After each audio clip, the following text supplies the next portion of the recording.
Dende Vilaxoán levan anos loitando porque a vila recupere o seu ambulatorio.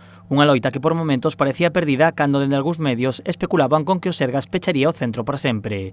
Pero tras moitos anos e unha renovación das instalacións, o presidente da Asociación de Veciños da Vila asegura que o xerente da área sanitaria comprometeuse a reabrir o ambulatorio en novembro. Estamos a falar co xerente da área sanitaria do Salnés e dixenos que, quedaron solventados certos problemas de plazas en Vila García, polo que é factible que veña a médica outra vez para aquí. A médica xa o sabe, está de acordo, e a xefe do centro tamén o sabe, non? Entonces, pois, o que non sabemos exactamente o día. El falou, pois, de finais deste mes, primeira quincena de novembro.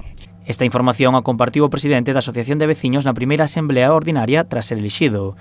Na reunión, a nova directiva compartiu os temas a tratar nos vindeiros anos. Seguridade viaria, Avenida Vilanova, Veiga do Mar, todo isto, a banda da Doña Concha, que tamén temos un problema de seguridade viaria aí.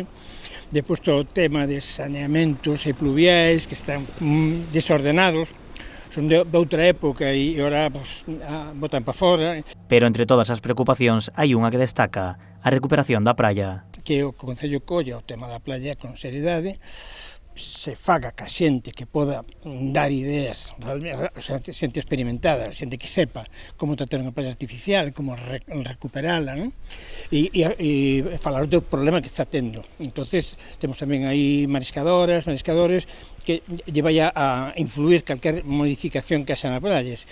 Digamos, un problema gordo, que non é cuestión de botar area, nin cuestión de botar un pouco de cemento, é cuestión de velo claramente. Na reunión tamén se estableceu que pode formar parte da asociación toda persoa ligada a Vilaxoán e que ademais os socios pagarán un canon de 10 euros anuais, xa que os únicos ingresos son os 1.800 euros que aporta o Concello. Entonces non nos queda un peso para material de oficina, cuestións de cartelería, o sea, por exemplo, para anunciar calquera asamblea necesitamos pegar moitos carteles, todo iso hai que imprimilo.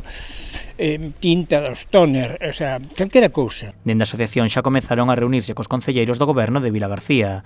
O obxectivo é ir atraendo actividades e recursos a Vilaxoán, como por exemplo un programa cultural ao longo de todo o ano.